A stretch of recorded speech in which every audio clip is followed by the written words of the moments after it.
Gonzaga, no surprise here, projected as the #1 overall seed, coach. That's according to our bracket expert, Mike DeCourcy. Joining them on that one line, Baylor, Kansas, and Villanova. So let's welcome back our bracket guru, Mike DeCourcy, right now. So, Mike, curious, how much gap separates the Zags from those other #1 seeds? Well, we might have had a better answer to that question if the Baylor Gonzaga game that was scheduled for a month ago or so hadn't had to be canceled because of COVID issues.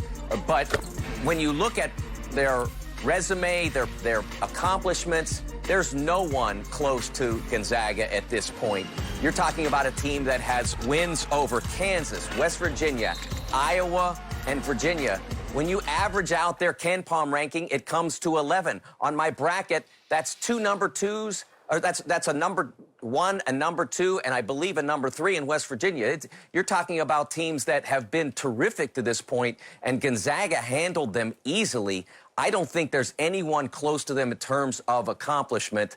Performance, we'll see down the road when eventually maybe Baylor gets on the court with them. All right, let's get to it. Your most fascinating pick in your first edition of your tournament bracket, you have Clemson as a 2 seed. The AP poll doesn't even have them ranked. So explain the reasoning for that.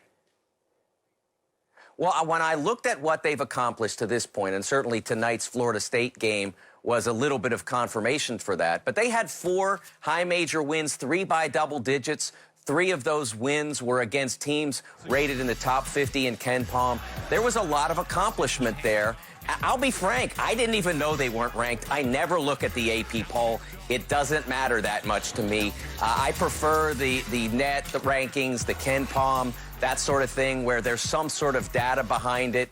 And so I looked at whether or not KenPom rated them well. It wasn't a number 2 seed ranking. They were 20th. But I thought with the number of major wins they had compared to some of the other teams that haven't played as difficult schedules, I thought Clemson had accomplished enough to start out in that position. It's up to them to hold it. It's not going to be easy in the ACC, but I think they're a very good basketball team with a tremendous defense. Only 3 programs have 5 major conference wins. Clemson, one of them. They've been doing it with the D. Mike, thank you. Your updated brackets, you can be found on our social media outlets every Monday and Friday. Mike, enjoy the weekend. Thanks for the intel, as always.